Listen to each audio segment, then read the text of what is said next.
وَتَوَلَّىٰ عَنْهُمْ وَقَالَ يَا أَسَفَىٰ عَلَىٰ يُوسُفَ وَابْيَضَّتْ عَيْنَاهُ مِنَ الْحُزْنِ فَهُوَ كَظِيمٌ.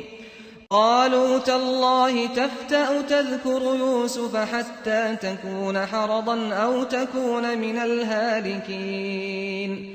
قَالَ إِنَّمَا أَشْكُو بَثِّي وَحُزْنِي إِلَى اللَّهِ وَأَعْلَمُ مِنَ اللَّهِ مَا لَا تَعْلَمُونَ.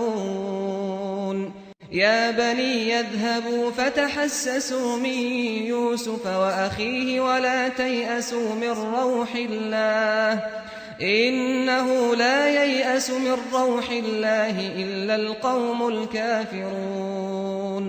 فَلَمَّا دَخَلُوا عَلَيْهِ قَالُوا يَا أَيُّهَا الْعَزِيزُ مَسَّنَا وَأَهْلَنَا الضُّرُّ